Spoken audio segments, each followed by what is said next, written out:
taking out your valuable time from your heavy schedules and marking this spectacular occasion with your glorious presence.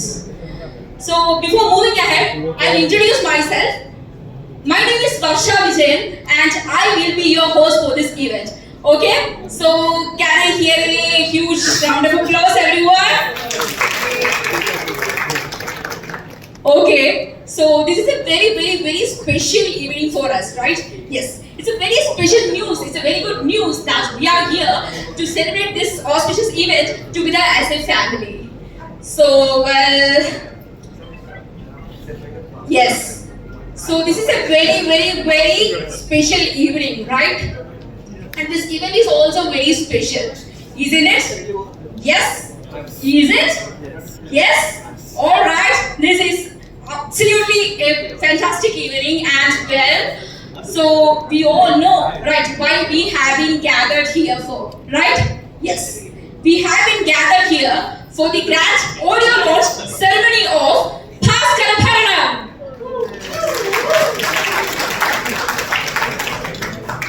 Thank you all. Thank you so much for joining us. So, music എന്ന് പറയുമ്പോൾ എപ്പോഴും നമ്മളുടെ ഹാർട്ടിലൊരു special place ആണ് keep ചെയ്യുന്നത്, right? ഏതൊരു മൂവിക്കായാലും എന്താണ് like ഒരു movie ഒരു സ്റ്റോറിയോടെ ബിഗിൻ ചെയ്തു, പക്ഷെ മ്യൂസിക് എന്ന് പറയുമ്പോൾ എപ്പോഴും നമ്മുടെ ഹാർട്ടില് അതൊരു ഫോറെവർ ആയിരിക്കും, റൈറ്റ്? യെസ്. സോ ചിരിയുടെയും കൗതുകത്തിന്റെയും അതേപോലെ തന്നെ അപ്രതീക്ഷിത മുഹൂർത്തങ്ങളുടെയും ഒരു വ്യത്യസ്തമായ ലോകത്തേക്ക് നമ്മളെ കൂട്ടിക്കൊണ്ടു പോകുന്ന ഒരു മൂവിയാണ് ഭാസ്കര ഭരണം. സോ ഇന്ന് ഈ ചിത്രത്തിന്റെ ഓഡിയോ ലോഞ്ച് ചടങ്ങിലേക്ക് ഏവരെയും ഞാൻ സാദരം ക്ഷണിക്കുന്നു.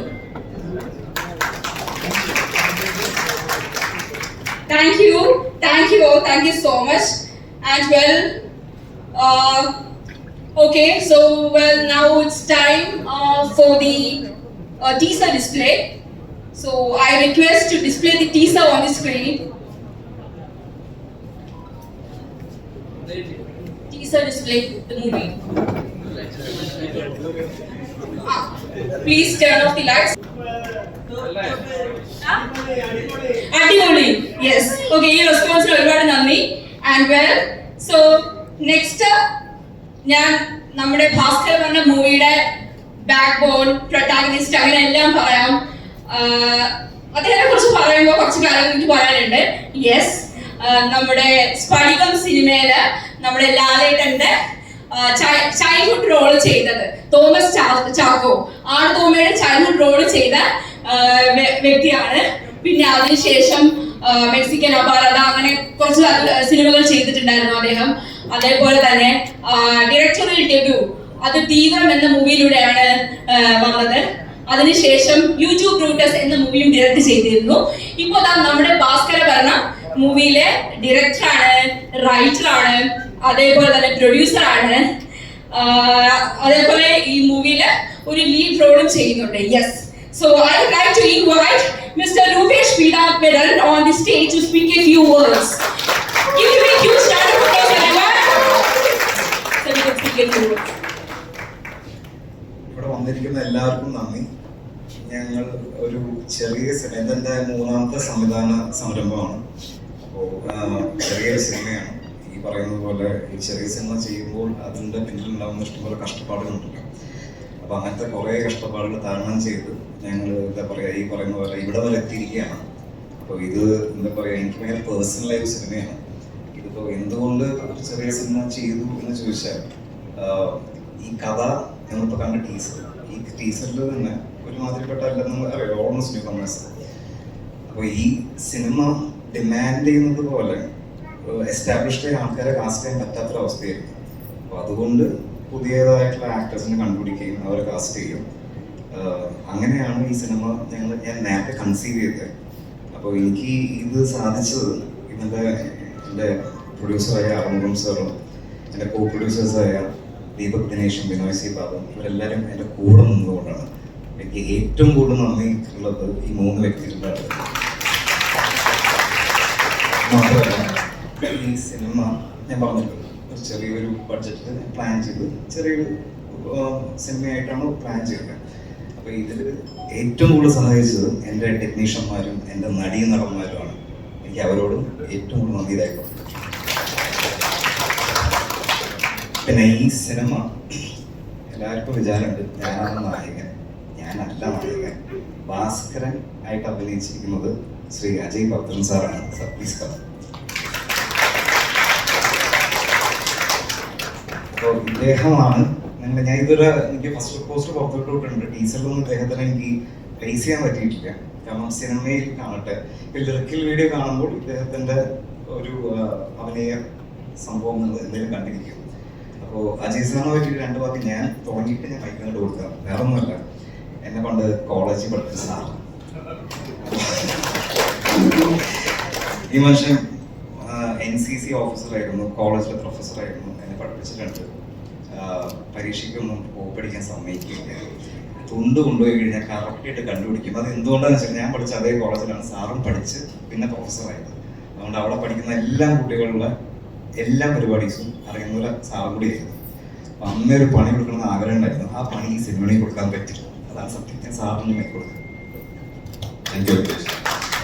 കൂടെ കൂടി എല്ലാവർക്കും എൻ്റെ വീട്ടിൽ നമസ്കാരം. ആദ്യമായിട്ടാണ് ക്യാമറയുടെ മുമ്പിൽ നിന്നത്. ഇതിനു മുമ്പേ അങ്ങനത്തെ ചിന്ത പോലും ഇല്ലായിരുന്നു. വളരെ യാദർച്ഛികമായിട്ട് രൂപേഷ് പണ്ട് കോളേജിൽ പഠിക്കുന്ന കാലത്ത് എപ്പോഴും സിനിമയെ പറ്റി പറയുമ്പോൾ ഞാൻ പറഞ്ഞു, എടാ നീ സിനിമയുടെ പേരിൽ ഒരു റോഡ് തരണം. അന്ന് ഞാൻ ഒരിക്കലും വിചാരിച്ചില്ല ഇങ്ങനെ ഒരു വേദിയിൽ നിൽക്കും, അത് ടൈറ്റിൽ റോൾ ചെയ്യുമെന്ന് ഒരിക്കലും വിചാരിച്ചില്ല. പിന്നെ ഒരു ദിവസം എന്നെ പിടിച്ചു, എല്ലാം കഴിഞ്ഞു ജീവിതം എൻ്റെ പാട്, ഞാൻ എൻ്റെ കമ്പനിയും എൻ്റെ ജോലിയും നടന്നുകൊണ്ട് ദിവസം പിടിച്ച് പറഞ്ഞു, ഒരു 10 ദിവസത്തേക്കൊന്ന് വരെ ഒരു ചെറിയ റോളുണ്ട് എന്ന് പറഞ്ഞു. ശരി, അന്ന് പോകാന്ന് വെച്ചു. വന്നിട്ട് 40 ദിവസം നിൽക്കേണ്ടി വന്നു. വളരെ വളരെ സ്നേഹമുള്ള കുട്ടിയാണ്. അപ്പം മനസ്സിലാവില്ല എത്രത്തോളം ഭാര്യയാണ് പുള്ളി ഉദ്ദേശിച്ചതെന്ന്. എല്ലാവരും അനുഗ്രഹം വേണം. എന്നെ ഈ വേദിയിൽ നിൽക്കാൻ അവൻ ഒരു ചാൻസ് തന്ന Rupesh, Hanuman sir, producers, thank you very much. ഇതിലുപരി പലതും ഇൻഡസ്ട്രിയിൽ ഷൂട്ട് ചെയ്യുന്നവർ അറിയാത്ത എന്നെ ഓരോന്നും പഠിപ്പിച്ചെന്ന് എൻ്റെ കാസ്റ്റും ക്രൂഡും എനിക്ക് എത്ര നന്ദി പറഞ്ഞാലും മതിയാവില്ല. എന്നുവെച്ചാൽ ഒന്നും അറിയാതെയാണ് ഞാൻ അവിടെ ആ ലൊക്കേഷനിൽ വരുന്നത്. അവിടെ നിന്നാണ് ഞാൻ പലതും പഠിച്ചത്.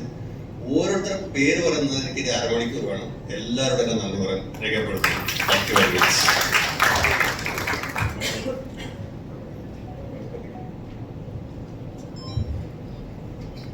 Thank you, sir. Thank you so much.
നമ്മൾ Panorama studios Malayalam okay, Malayalam കുറച്ച് അറിയുള്ളൂ. Okay, thanks to everyone.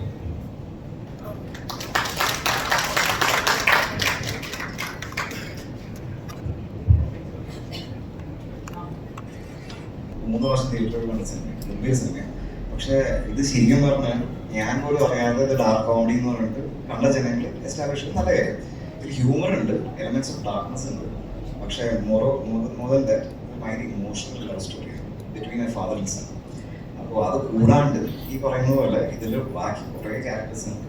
അപ്പോൾ ഇതിൽ പറയാൻ ഉദ്ദേശിക്കുന്ന ഒരു സ്മോൾ മെസ്സേജ് എന്ന് പറയുമ്പോൾ കുടുംബത്തിൽ അങ്ങോട്ടും ഇങ്ങോട്ടും കുറ്റം പറച്ചിലും പാരവത്തും എല്ലാതും ഉണ്ട്.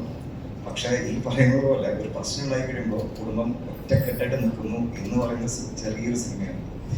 ഇനി ഈ ലിറിക്കൽ വീഡിയോനെ പറ്റി പറയുകയാണെന്നുണ്ടെങ്കിൽ ഇത് മ്യൂസിക് ചെയ്തിരിക്കുന്നത് ഗോർഡൻ തോമസ് ആണ്.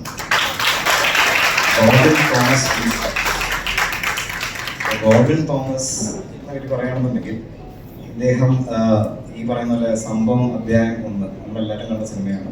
ഗംഭീര ഹിറ്റായ സിനിമയാണ്, ബ്ലോക്ക്ബസ്റ്റർ ആയിരുന്നു. അപ്പോൾ ആ സിനിമയ്ക്ക് ശേഷം ഇദ്ദേഹം ചെയ്യുന്ന രണ്ടാമത്തെ സിനിമയാണ് ഭാസ്കരഭരണം. ഇനി ഞാൻ ഗോർഡനിലോട്ട് എത്തുന്നത് എങ്ങനെയാണെന്ന് വെച്ചാൽ ഈ സിനിമയ്ക്ക് ഗോർഡൻ വരുന്നതിന് മുമ്പ് ഒരു 6-7 മ്യൂസിക് ഡയറക്ടർമാരുണ്ടായിരുന്നു. എനിക്ക് പല പ്രശ്നങ്ങളും സിംഗിളും കിട്ടാത്ത കാരണം അവർക്ക് മാറിപ്പോയി. അപ്പോൾ ഈ എന്താ പറയുക, ലാസ്റ്റ് മിനിറ്റ് നമ്മളിപ്പോൾ ദീപക്കും ബിനോയെല്ലാം കോ പ്രൊഡ്യൂസ് ചെയ്യാൻ വേണ്ടി ഓൺബോർഡ് വന്ന സമയത്ത് മ്യൂസിക് ചെയ്യാൻ ആരും ഉണ്ടായിരുന്നില്ല സത്യം പറഞ്ഞത്. അപ്പോൾ അവർ റെക്കമെൻഡ് ചെയ്ത ആളാണ് ഗോർഡൻ. പക്ഷെ ഞാൻ ഗോർഡനായിട്ട് ആദ്യത്തെ ഒറ്റ സെറ്റിംഗ് കഴിഞ്ഞപ്പോൾ തന്നെ ഞങ്ങൾക്ക് ഭയങ്കര സിങ്ക് ഉണ്ടായി. ഇപ്പോൾ ഈ ലിറിക്കൽ വീഡിയോനെ പറ്റിയിട്ട് ഒരു വാക്ക് പറയുകയാണെന്നുണ്ടെങ്കിൽ ഇത് ഇന്നലെ മിനിഞ്ഞാന്നാണ് ഈ ലിറിക്കൽ വീഡിയോ ഉണ്ടായത്. അപ്പോൾ ഇത് ശരിക്കും പറഞ്ഞ എഡിറ്റർ പനി പിടിച്ച ഹോസ്പിറ്റലിൽ. അപ്പോൾ റാഷൻ നമുക്ക് റിവ്യൂ ഉണ്ട്, ഇപ്പോൾ വന്നിട്ടുണ്ട്. അത് ഹോസ്പിറ്റൽ ഒട്ടും വയ്യാണ്ട് ഹോസ്പിറ്റലായി. ഇത് എന്ത് ചെയ്യും, ആര് എഡിറ്റ് ചെയ്യും, ലാസ്റ്റ് മിനിറ്റ് ആരും ഇട്ടില്ല എന്ന് പറഞ്ഞപ്പോൾ ഞാൻ ഗോർഡനോട് വിഷമം പറഞ്ഞു. മ്യൂസിക് ലോഞ്ചാണ്, ലിറിക്കൽ വീഡിയോ കാണിച്ചില്ലെങ്കിൽ നാണക്കേടാണ്, എന്ത് ചെയ്യും എന്ന് ചോദിച്ചപ്പോൾ അവൻ പറഞ്ഞു, ചേട്ടാ ഒരു ഹാർഡ് ഡിസ്ക് എടുത്തിട്ട് പോകുന്നേക്കെന്ന് പറഞ്ഞു. എന്നിട്ട് ഞാൻ ആ ഹാർഡ് ഡിസ്ക് എടുത്ത് ഞാൻ ഇദ്ദേഹത്തിൻ്റെ അവിടെ ചെല്ലുന്നു. മൂപ്പര് അവിടെ നിന്ന് തന്നെ ഈ പറയുന്നത് ഏത് സോഫ്റ്റ്വെയർ യൂസ് ചെയ്ത് ഡാവഞ്ചി ഓപ്പൺ അപ്പ് ചെയ്യുന്നു, അഡോബ് ആഫ്റ്റർ എഫക്ട്സ് ഓപ്പൺ ആയിരുന്നു. മൂപ്പര് പണി തുടങ്ങുന്നു. ഞാൻ ചോദിച്ചത്, ഗോർഡനെ നിനക്ക് ഈ പണി അറിയൂ? ഇങ്ങനെയൊക്കെയല്ല ചേട്ടാ നമ്മൾ ചെയ്ത് പഠിക്കുക. അതാണ് ഗോർഡൻ. ഞാനിത് ഈ ലിറിക്കൽ വീഡിയോ കമ്പോസ് ചെയ്യാൻ മാത്രമല്ല, ഇത് വീഡിയോ എഡിറ്റിങ്ങും എല്ലാം ഗ്രാഫിക്സ് എല്ലാം ചെയ്ത് ഗോർഡൻ. അതിന് ആരും സമയമായ ആളുകൾ കേൾക്കാൻ അറിയണമെന്നുണ്ടെങ്കിൽ മ്യൂസിക് ഡയറക്ടറായിട്ട് ഗോർഡൻ അടുത്തടുത്ത് വയ്ക്കുമ്പോൾ ലിറിക്കൽ വീഡിയോ കൂടി കൊടുത്താൽ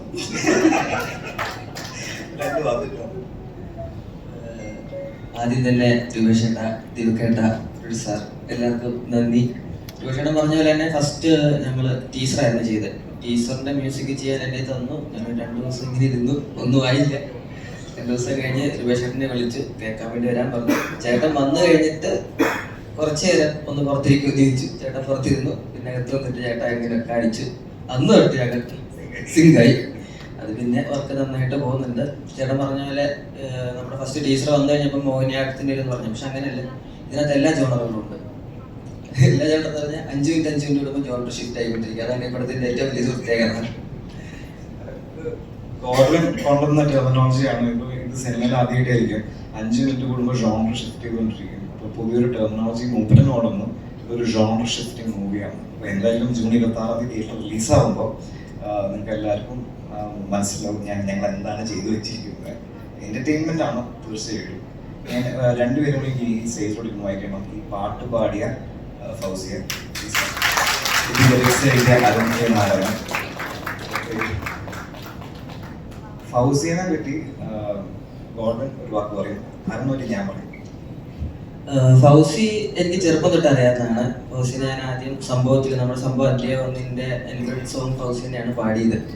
അപ്പം ഇതിലും ഫൗസിനെ തന്നെ പാടിച്ചു. എന്താ പറയേണ്ടത്, നല്ല കുട്ടിയാ,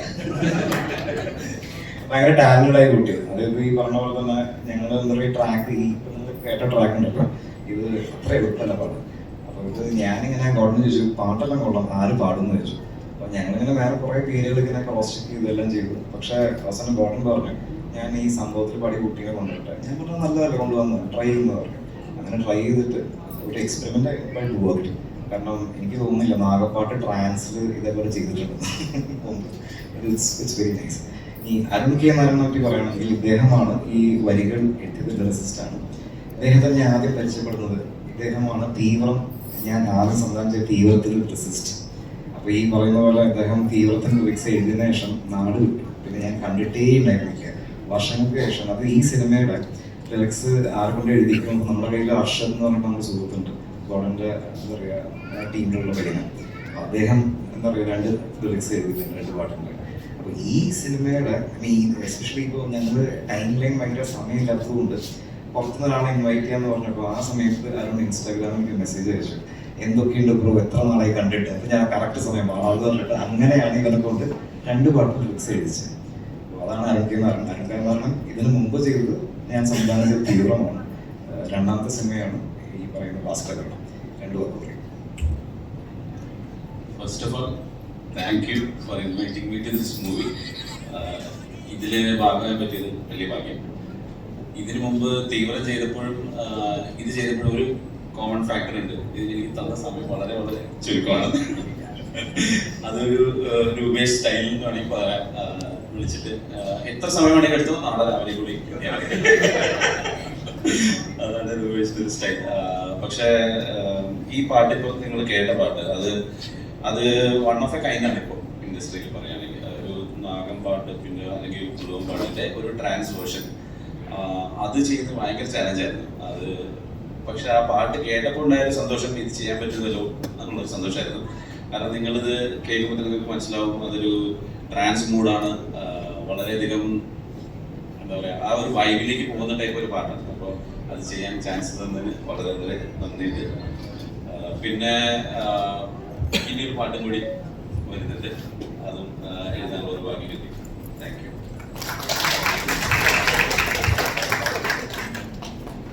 നിങ്ങൾ എല്ലാവരും മുമ്പ് ഇറങ്ങി യൂട്യൂബിൽ റിലീസ് ചെയ്ത ടീസറാണെന്ന് പറയുന്നുണ്ട്. ഇനി ഇതുവരെ റിലീസ് ആവാത്തൊരു ടീസറുണ്ട്, അതിപ്പോൾ ഞങ്ങൾ പ്രവേശിപ്പിക്കുകയാണ്. വിവംശമോ സർപ്പമാം സന്തതി വിശ്വത്തിലുള്ളൊരു നാഗങ്ങളായിരം ശാപത്തിൻ സോറി മറന്നു എന്നാണ്.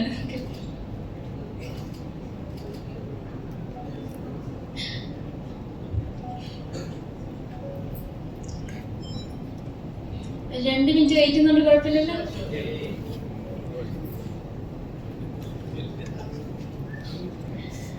കദ്രുവിൻ വംശമോ സർപ്പമാം സന്തതി വിശ്വത്തിലുള്ളൊരു നാഗങ്ങളായിരം മുന്നിൽ ആനന്ദനോ വസുകി ശ്രേഷ്ഠനും തീയിൽ വീഴാത്ത വണ്ണം വസിച്ചു കൊള്ളുക നാഗരേ. കദ്രുവിൻ വംശമോ സർപ്പമാം സന്തതി വിശ്വത്തിലുള്ളൊരു നാഗങ്ങളായിരം. Thank you so much.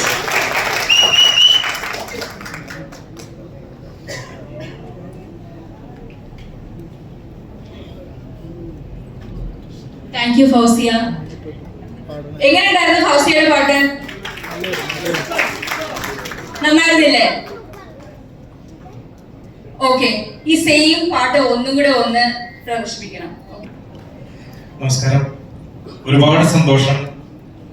ആദ്യം തന്നെ ഏറ്റവും വലിയ നന്ദി ഈശ്വരനോട് പറയുന്നു.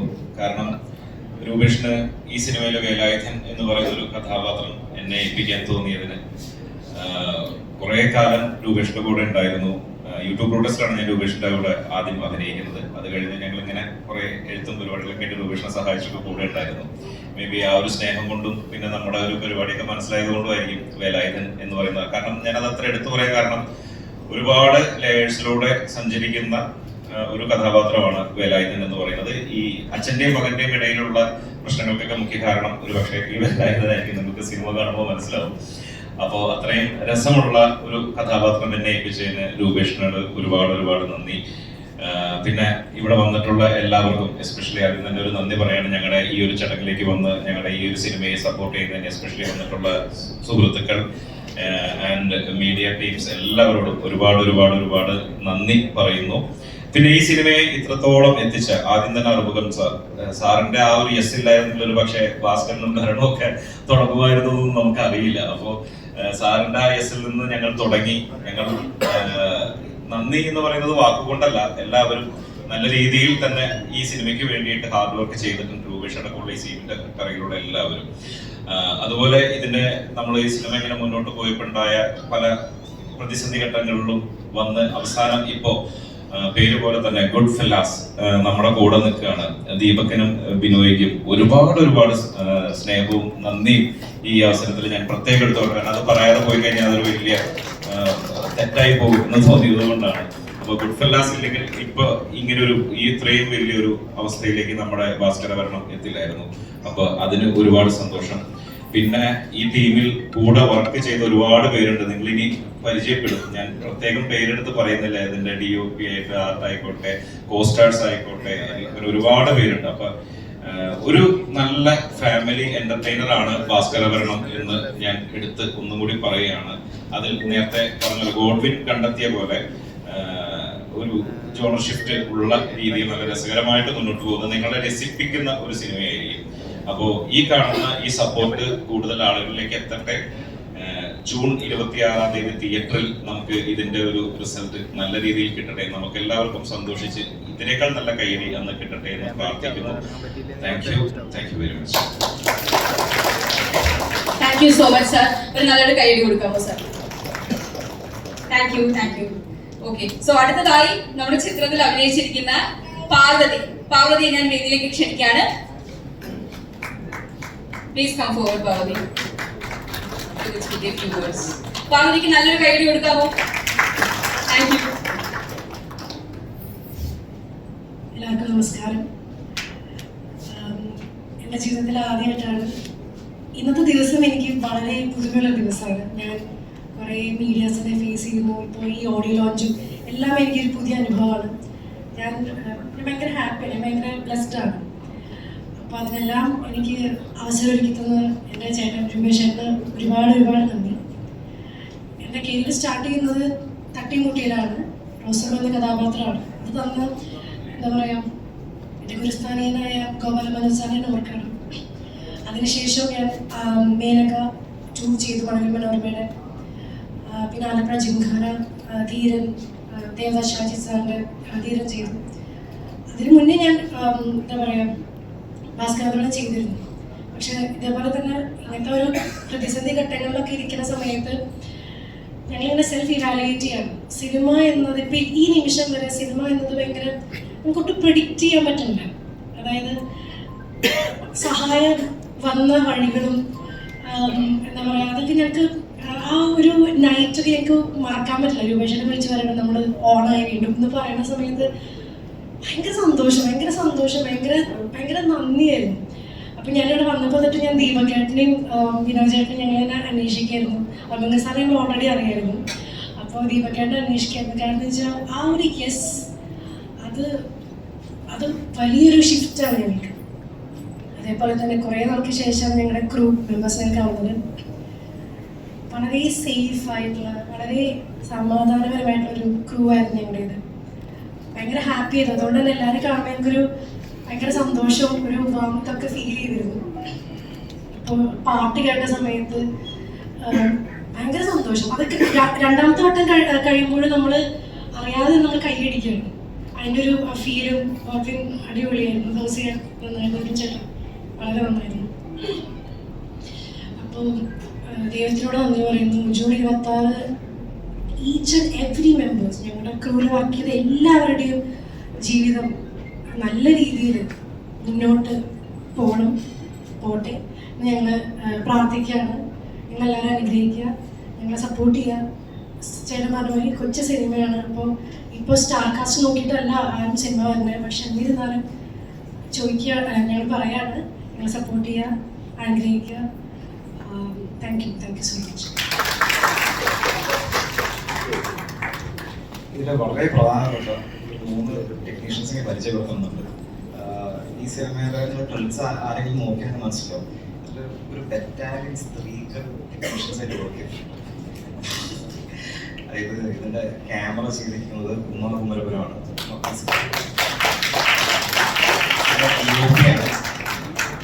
അപ്പോൾ ഉമ്മ എനിക്ക് വളരെ വർഷങ്ങളായിട്ട് വളരെ പരിചയമാണ്. ഞാൻ യൂട്യൂബ് റൂട്ടേഴ്സ് എന്ന് പറഞ്ഞ സിനിമ ഞാൻ സംവിധാനം ചെയ്യുമ്പോൾ സ്വരൂപ് ഫിലിപ്പായിരുന്നു അതിൻ്റെ ക്യാമറമാൻ. അപ്പോൾ സ്വരൂപിൻ്റെ ചീഫ് അസോസിയേറ്റ് ആയിരുന്നു ഉമ്മ സിനിമയിൽ. അപ്പം അന്ന് ഉമ്മ സിനിമയ്ക്ക് വേണ്ടി ലൈറ്റപ്പ് ചെയ്യണം ഞാൻ കണ്ടപ്പോൾ എനിക്ക് അന്ന് ഞാൻ ചോദിച്ചു, ലൈറ്റപ്പ് ഒക്കെ ചെയ്യണ കൊള്ളാം, എല്ലാം വന്നിട്ടുണ്ട് എന്നാണ് സ്വന്തമായിട്ട് DOP ഇൻഡിപെൻഡൻറ്റ് DOP ആകുന്നതെന്ന് ഞാൻ ചോദിച്ചു. അപ്പോൾ എന്നോട് പറഞ്ഞു പക്ഷേ ആരെയും അവസരം വന്നാലല്ലേ പറ്റുള്ളൂ. കറക്റ്റായിട്ട് ഞാൻ ഈ പറഞ്ഞ പോലെ തന്നെ 3ാമത്തെ സിനിമ സംവിധാനം ചെയ്യണം എന്ന് തീരുമാനിച്ച സമയത്ത് ഉമ്മേനെ വെച്ചിട്ട് പരീക്ഷിക്കാന്ന് വെച്ചു. അങ്ങനെ ഉമ്മ ചെയ്ത പരീക്ഷണമാണ്, ഞങ്ങൾ ചെയ്ത പരീക്ഷണമാണ് ലിറിക്കൽ വീഡിയോ എന്നുള്ള വിഷ്വൽസ്. ഉമ്മ ക്യാമറയുടെ മുമ്പിൽ നിന്ന് വലിയ പരിചയമൊന്നുമില്ല. എല്ലാവർക്കും സിനിമ ഇഷ്ടപ്പെടും. പ്രൊഡ്യൂസർമാരുടെ മുഖത്തുള്ള ഈ ചിരി അത് കഴിഞ്ഞും കൂടുതൽ തെളിമയോടുകൂടെ ആ ചിരി തുടരും എന്ന് തന്നെ പ്രതീക്ഷിക്കുന്നു. പക്ഷേ എന്നിൽ അർപ്പിച്ച ഈ വിശ്വാസം സൂക്ഷിച്ചെന്നാണ് വിചാരിക്കുന്നത്. അടുത്തൊരു പെൺപുലിനെ ഞാൻ പരിചയപ്പെടുത്തുകയാണ്. തുന്തൂരഞ്ചി നമ്മുടെ സിനിമയിലെ ആർട്ട് ഡയറക്ടറാണ്, പ്രൊഡക്ഷൻ ഡിസൈനറാണ്. ആർട്ട് ഡയറക്ടർ പറയാൻ പാടില്ല. അപ്പോൾ ദുന്ദുവിൻ്റെ ആദ്യത്തെ സിനിമയല്ല, ഉമയുടെ ആദ്യത്തെ സിനിമയാണ് ഭാസ്കരവർണ്ണം. ദുന്ദുവിൻ്റെ എന്താ പറയുക ആദ്യത്തെ പടം ലില്ലി എന്ന് പറഞ്ഞ സിനിമയാണ്. അത് സോറി ഉമ്മ ഒരു ചെറിയൊരു ഫീച്ചർ ഫിലിം ചെയ്തിട്ടുണ്ടായിരുന്നു, ഒരു ഹിന്ദി ഫിലിം ആയിരുന്നു, അക്രോസ് ദി ഓഷൻ. അതായിരുന്നു ദുന്ദു ആദ്യമായിട്ട് പ്രൊഡക്ഷൻ ഡിസൈൻ ചെയ്ത സിനിമ. രണ്ടാമത് ചെയ്ത സിനിമയാണ് ലില്ലി. പിന്നെ അതിനുശേഷം ഓപ്പറേഷൻ ജാവ, പത്മ, അങ്ങനെ നിരവധി സിനിമകൾ. അപ്പോൾ ഞാൻ ഈ സിനിമ നമ്മുടെ ബഡ്ജറ്റ് പോലെ ചെറിയ സിനിമയായതുകൊണ്ട് ആരെ നമ്മളിപ്പോൾ എന്താ പറയുക ഈ പറയുന്നത് പോലെ വിളിക്കും ആർട്ട് ഡയറക്ടറായിട്ട്. ഇപ്പോൾ ദുന്ദുവില്ലേ, ദുന്ദുവിനെ വിളിച്ചാൽ മതിയില്ലേ, ഞങ്ങൾ നമ്മളെ ബഡ്ജറ്റിൽ നിൽക്കുമോ, അതൊക്കെ നമുക്ക് നിർത്തിക്കാം, നമ്മൾ എൻ്റെ പടം അക്രോസ് ദി ഓഷൻ ചെയ്തതല്ലേ എന്നൊക്കെ പറഞ്ഞിട്ടാണ് ദുന്ദു വന്നത്. ഇപ്പോൾ ദുന്ദു വന്നതിനൊക്കെ ഈ ദുന്ദുവിനെ നേരത്തെ എനിക്കറിയായിരുന്നു.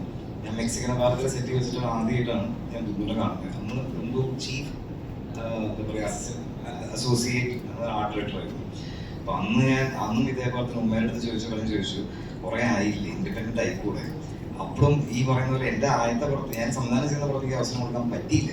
പക്ഷെ അതിനുശേഷം എന്താ പറയുക കറക്റ്റ് അവസരം വന്നപ്പോൾ ഞാൻ എന്താ പറയുക ശ്രീമതി വിളിച്ചു. അങ്ങനെ ദുന്ദുവിൻ്റെ ഏറ്റവും വലിയ പ്രത്യേകത ഞാൻ കണ്ടത് വെച്ചിട്ട് ആർട്ട് ഭയങ്കരമാണ് പണിയെടുക്കും, ഭയങ്കര ആർട്ട് വർക്ക് എല്ലാം ചെയ്യും. പക്ഷെ നമ്മൾ സിനിമയിൽ കാണുമ്പോൾ അത് ഭയങ്കര റിയലിസ്റ്റിക് ആയിട്ട് പോകും. അപ്പോൾ ഓപ്പറേഷൻ ജാവയിൽ സൈബർ സെല്ല് എല്ലാം ചെയ്തപ്പോൾ ഞാൻ ആ പടം കണ്ടതിന് ശേഷം ഞാൻ തുന്നുകൊണ്ട് ചോദിച്ചു, ഇത് ശരിക്കുള്ള ലൊക്കേഷൻ നിങ്ങൾ പോയി ഷൂട്ട് ചെയ്തതാണോ എന്നറിയാണ്ട് അത്രയും റിയലിസ്റ്റിക് ആയിരുന്നു. അപ്പോൾ പിന്നീടാണ് മനസ്സിലാക്കിയത് അത് ഫുൾ സെറ്റായിരുന്നു. അപ്പോൾ തുന്നൂന് അങ്ങനത്തെ ഒരു കഴിവുണ്ട്. നമസ്കാരം. ഈ പടത്ത് ആർപ്പിനെ വിളിക്കുന്ന സമയത്ത് പറയുന്ന പോലെ ചെറിയ ബഡ്ജറ്റുള്ള പടമാണ്, നീ വന്നിട്ട് ചെയ്യുമോ എന്നൊക്കെ ഇങ്ങനെ ചോദിച്ചു. ഞാൻ ഉറപ്പായിട്ടും ചെയ്യും, എനിക്ക് ഭയങ്കര ഇഷ്ടമുള്ള ഒരാളാണ്, അപ്പം ഞാൻ എന്തായാലും ഉറപ്പായിട്ടും ചെയ്യും എന്ന് പറഞ്ഞു. അങ്ങനെ അവിടെ ചെന്ന് അപ്പം എന്നെ വന്ന് കാണുന്ന സമയത്ത് അർമോ സാർ ഉണ്ടായിരുന്നില്ല. അർമോ സാറിൻ്റെ അടുത്ത് നമ്മൾ മീറ്റ് ചെയ്തിട്ട് അങ്ങനെ ഉണ്ടായിരുന്നുള്ളൂ എന്ന് തോന്നുന്നു. അപ്പം ഞങ്ങൾ ഫ്രണ്ട്സ് ടോസിൽ പോയിട്ടല്ലേ ആ പിടിച്ചുകൊണ്ടിരിക്കുമ്പോഴാണ് സാറിൻ്റെ കോള് വരുന്നതും നമുക്ക് നന്നായി ഓണായി വന്നിട്ട് തിരിച്ച് അതെ കോള് വന്ന് പുറത്തു പോയി. ആർക്ക് തിരിച്ചു വന്നപ്പോഴേക്കും പറഞ്ഞു ഇങ്ങനെ സാറ് വിളിച്ചു, ഓക്കെ പറഞ്ഞു, നമ്മുടെ പടം തുടങ്ങുകയാണ് എന്ന് പറഞ്ഞു. അങ്ങനെ അവിടെ ചെന്ന് ഞങ്ങൾ എല്ലാവരും കൂടി ഇടിപിടി എന്ന് പറഞ്ഞിട്ട് ഈ പരിപാടി അങ്ങ് സ്റ്റാർട്ട് ചെയ്തു. പിന്നെ ഒരു ഫാമിലി പോലെ തന്നെയായിരുന്നു ഞങ്ങളെല്ലാവരും. ഒരു വീട്ടിലാണ് മേജർലി ഷൂട്ട് നടന്നത്. മൊത്തം ഈ പറഞ്ഞ പോലെ ഒരു ഫാമിലി എല്ലാവരും അവിടെയുള്ള എല്ലാം മിഥുൻ ചേട്ടനാണെങ്കിലും പാറു ആണെങ്കിലും സാർ അജയ് സാർ ആണെങ്കിലും എല്ലാവരും നമ്മളൊരു ഫാമിലി പോലെ. ഒരാൾ കൂടി ഉണ്ട് അങ്ങനെ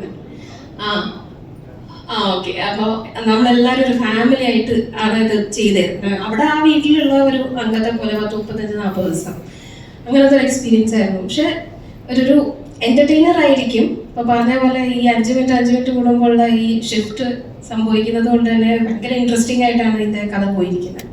എല്ലാവർക്കും അത് ഇഷ്ടമാകും എന്ന് വിചാരിക്കുന്നു. Thank you. ഞാൻ ഈ സിനിമയിൽ പൊതുവെ ഞാൻ ആരോട് തല്ലുകൂടാറില്ല. പക്ഷെ ഞാൻ ഏറ്റവും കൂടുതൽ തല്ലുകൂടിയത് എൻ്റെ എഡിറ്ററിൻ്റെ കൂടെയാണ്. പ്രാവശ്യം പ്ലീസ്. പക്ഷെ എത്ര തല്ലുകൂടിയാലും ഭയങ്കര സ്നേഹമാണ് അങ്ങോട്ടും ഇങ്ങോട്ടും. ഈ പറഞ്ഞ പോലെ തന്നെ റാഷൻ എന്താ പറയാ, ഇഷ്ടംപോലെ സിനിമയുണ്ട്. നമ്മുടെ ഉമ്മയുടെ ആണ് തുടങ്ങിയത്. ഉമ്മയെ ഇന്ത്യ ഫിലിം സെക്ടറിന്റെ എഡിറ്ററായിരുന്നു. കൂലി എന്നുള്ള സിനിമ ചെയ്തിട്ടുണ്ട്. കുറെ നിരവധി എന്താ പറയുക OTT ഭയങ്കര എന്താ പറയുക അത്യാവശ്യം ഭയങ്കര റീച്ചോടെ പോകുന്ന ഒരു സിനിമയാണ് പോകുന്ന പറഞ്ഞിട്ട്. അതും റാഷനാണ്. ഇദ്ദേഹത്തിൻ്റെ ഒരു സ്റ്റൈൽ എന്ന് പറയുമ്പോൾ ഒരു ഓഫ് ബീറ്റ് ഫിലിം മേക്കിംഗ് ആണ് കൂടുതൽ ചെയ്യാറ്. ഞാൻ ഈ പ്രാവശ്യം പഠിച്ചിട്ട് കമേഴ്ഷ്യൽ പടം ചെയ്യിപ്പിച്ചുകൊണ്ടിരിക്കുകയാണ്. അപ്പോൾ ഞാൻ ഈ പറയുന്നത് പോലെ നിരവധി പ്രാവശ്യം തല്ലുകൂടി എൻ്റെ ഈ കഷ്ടപ്പെട്ട ജേർണിയിലൂടെ എന്നെ കൂടെ നിന്ന ഒരാളാണ് റാഷനുള്ളത്. ഞാൻ നൗഫൽ എന്ന് വിളിക്കാറായിരിക്കും. പക്ഷെ ഭയങ്കര ഞാൻ എത്ര തല്ലുകൂടിയാലും ബ്രദർലി സ്നേഹമുണ്ട്. ഇദ്ദേഹം ഇല്ലായിരുന്നെങ്കിൽ ഇത്രയും ആവില്ലായിരുന്നു വേറെ കാര്യം. അപ്പോൾ രണ്ടു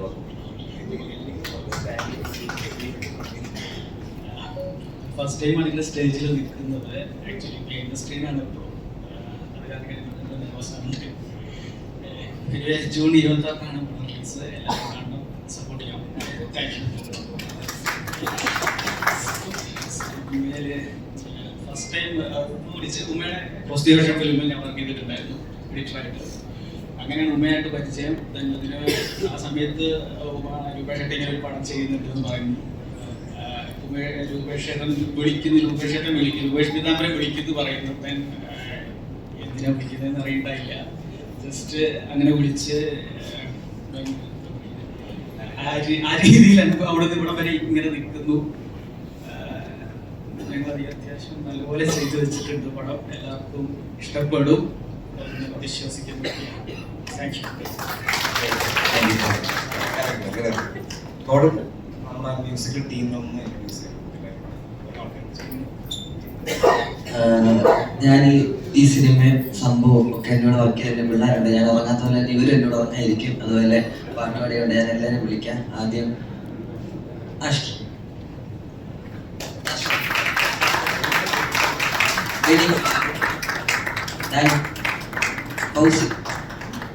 അർജുന,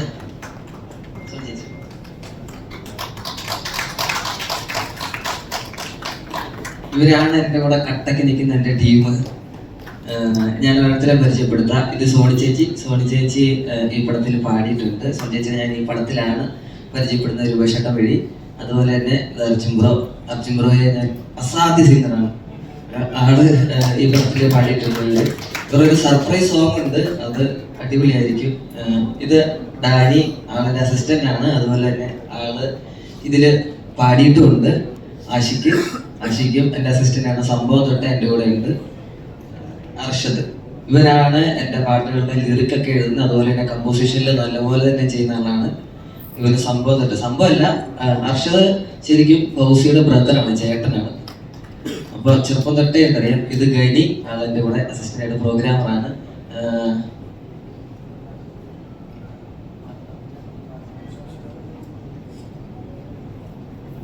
ഞാൻ എന്തായാലും അർജുൻ, ഞാൻ എന്തായാലും മൈക്ക് കൊടുക്കാം. എനിക്ക് അർജുനെ പറ്റിയിട്ട് രണ്ട് വാക്ക് പറയാം. ഞാൻ അർജുനെ ആദ്യമായിട്ട് ഞാൻ പരിചയപ്പെടുന്നത് ഞാൻ കുഞ്ഞാലത്തോ എന്നുള്ള സിനിമയിൽ അഭിനയിക്കാൻ വേണ്ടി പോയപ്പോൾ ഈ പറയുന്ന പോലെ എന്താ പറയുക ത്രൂ ഔട്ട് സിനിമയിൽ അദ്ദേഹം അഭിനയിച്ചിട്ടുണ്ട്. ഞാൻ അവിടെ വെച്ചിട്ടാണ് അർജുനെ ആദ്യമായിട്ട് പരിചയപ്പെടുന്നത്. അപ്പോൾ അഭിനയിക്കുന്ന സമയത്ത് തന്നെ എനിക്ക് മനസ്സിലായി അദ്ദേഹം വളരെ നല്ല ആക്ടറാണ്. പക്ഷേ ഈ പറയുന്ന പോലെ സിംഗറാണോ എന്നല്ല എനിക്ക് ഒട്ടും അറിയില്ലായിരുന്നു. ഞാൻ അപ്പോൾ എൻ്റെ അടുത്ത് അർജുൻ്റെ പേര് റെക്കമെൻഡ് ചെയ്യുന്നത് ഈ ബിനോയാണ്. ഞാൻ പറഞ്ഞു അവിടെ അഭിനയിക്കും, പക്ഷെ പാടുമോ? പാടുമ്പോൾ നന്നായി പാടും, നോക്കുന്നു. ഞാൻ വിചാരിച്ചു വീട്ടിൽ മൂടിപ്പാട്ട് പാടുന്ന സ്കീമുകളായിരിക്കും. പക്ഷേ ഞാൻ ഗോഡനോട് റെക്കമെൻഡ് ചെയ്തു. അപ്പോൾ ഗോഡൻ പറഞ്ഞു ഒരു പീസ് ഓഫ് ലുക്ക് അയച്ചേക്കാം, ഒന്ന് ചുമ്മാ പാടിയിട്ട് എന്താ പറയുക വാട്സാപ്പിൽ അയച്ചപ്പോൾ നോക്കാമെന്ന് പറഞ്ഞു. അങ്ങനെ ഞാൻ ഒരു സാധനം ഒരു ലൈൻ കൊടുത്ത് മൂല ചെയ്ത് അയച്ചു. അത് അയച്ചു തന്നപ്പോഴാണ് ഞങ്ങൾക്ക് മനസ്സിലായത് ഇദ്ദേഹം എന്താ പറയുക ഒരു ഉഗ്രൻ സിംഗറാണ്. കാരണം ഗോഡൻ സാധാരണഗതിയിൽ അങ്ങനെ ആരെ പറ്റിയിട്ടും ഭയങ്കര നല്ല അഭിപ്രായം പറയാറില്ല. അത് കുഴപ്പമില്ല, ഓക്കെ കൊള്ളാം, ഇത്രയൊക്കെ പറയുള്ളൂ. പക്ഷേ അതിഗംഭീരം എന്ന് പറയുമ്പോൾ നമ്മൾ അപ്പോഴാണ് ഞാനും ഞെട്ടും.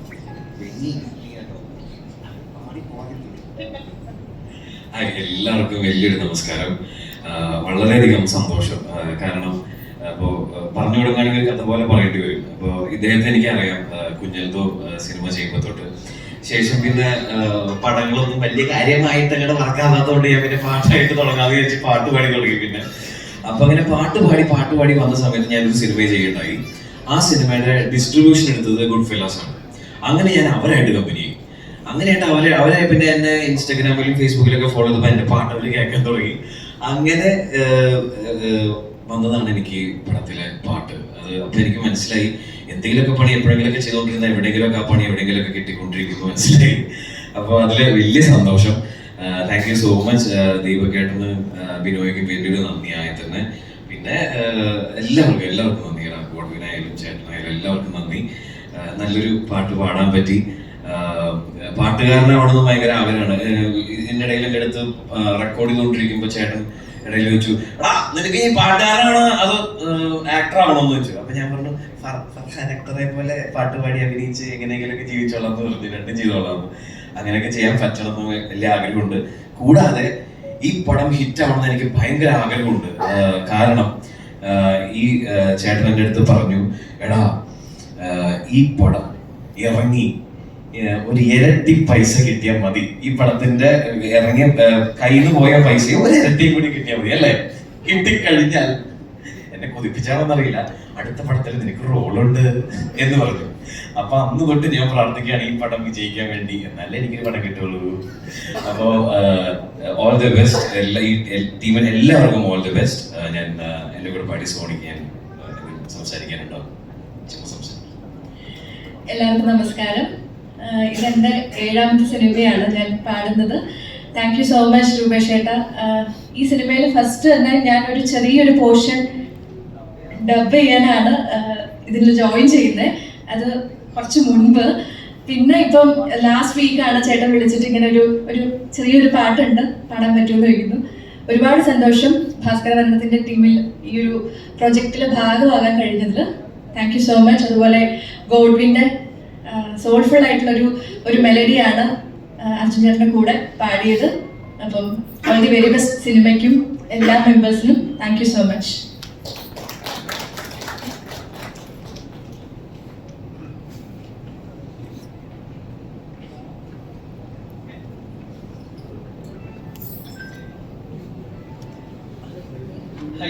ഞാൻ സംഭവം മുതൽ ഗോഡിച്ചേട്ടനോടുണ്ട്.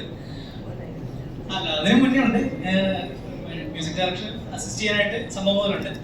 അപ്പോൾ സംഭവത്തിന് അവസാന സമയമാണ് നമുക്കൊരു പാട്ട് വേണമെന്ന് പറഞ്ഞിട്ട്. അപ്പോൾ പുള്ളി അതിൻ്റെ ലിറിക്സ് ഒക്കെ എഴുതാൻ പറ്റി. അത് ഞങ്ങളാണ് പാടിയത്. പിന്നെ ഇതിലും 2 പാട്ടിന് ലിറിക്സ് എഴുതിയിട്ടുണ്ട്. ഞാൻ അങ്ങനെയാണ് പാടിയേക്കുന്നത്. ഓക്കെ, 2 വരി പാടാം. തൊണ്ടപ്പേരി കിടന്നാലും 2 വരി പാടാം.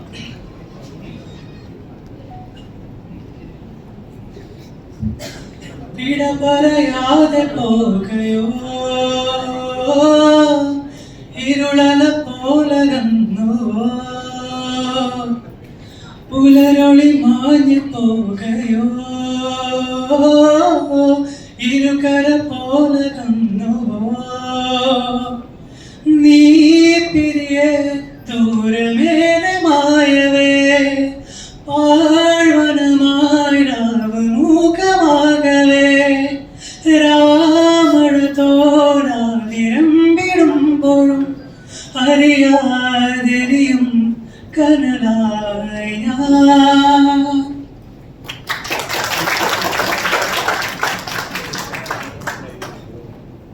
അർജുൻ ചേട്ടനും പാടുന്നതായിരിക്കും.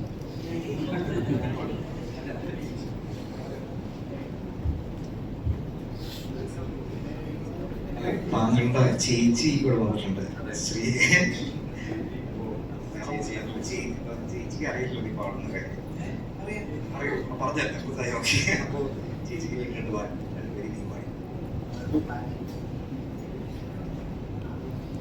ഹായ് ചേച്ചി, നമസ്കാരം.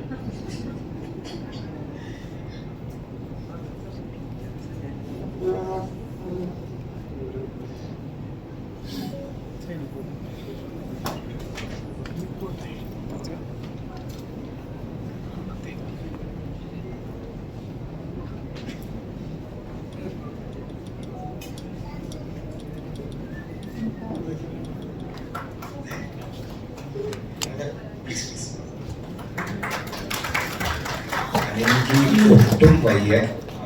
നമ്മള് നിർബന്ധിച്ചിട്ട്, ഞാൻ നിർബന്ധിച്ചില്ല, പക്ഷെ എന്താ പറയാ വന്നതിൽ വളരെ സന്തോഷം. Thank you so much. അതിനെ രണ്ട് മാത്രം പറയാൻ പറ്റിയ വലിയ കാര്യം. എനിക്കറിയാം ടീച്ചർ ഉണ്ടോ കണ്ടോ പറയില്ല.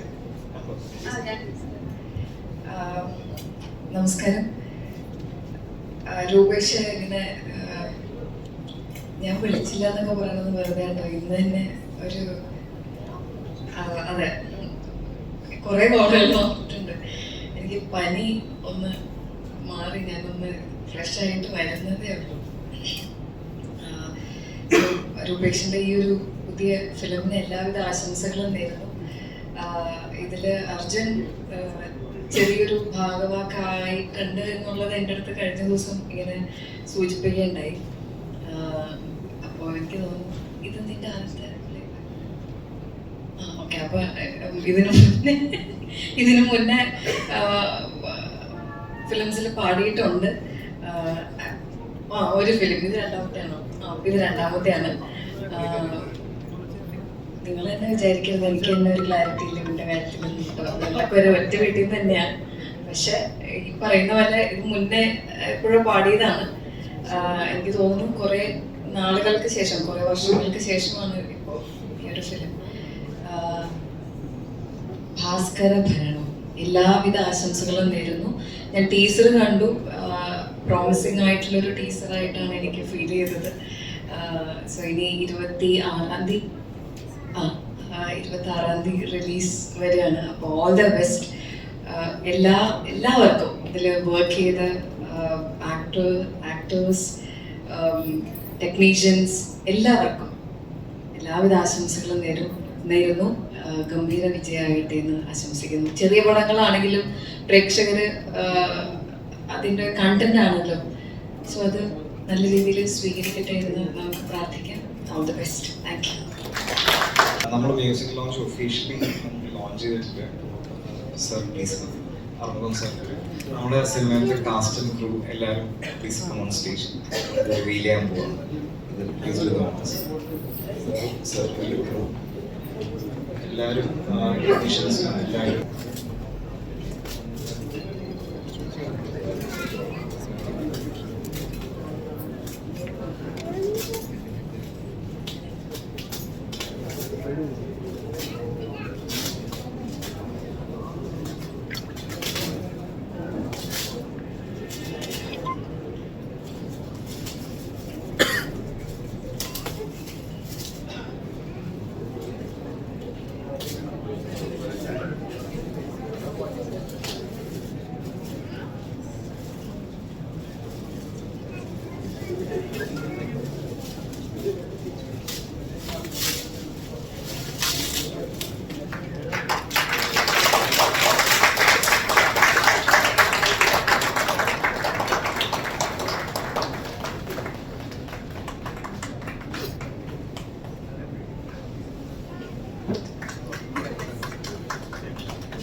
ഇവിടെ വന്ന മീഡിയ പ്രവർത്തകർക്കും മറ്റെല്ലാ വിശിഷ്ടാതിഥികൾക്കും ഭാസ്കരവർണ്ണം ടീമിനും പ്രത്യേകം വയ്യാണ്ടിരുന്നിട്ടും ഞങ്ങളുടെയൊക്കെ ക്ഷണം സ്വീകരിച്ചെത്തിയ അനന്യ ചേച്ചിക്കും പ്രത്യേകം ഞങ്ങൾ നന്ദി രേഖപ്പെടുത്തുന്നു. ഇതൊരു കുഞ്ഞു സിനിമയാണ്.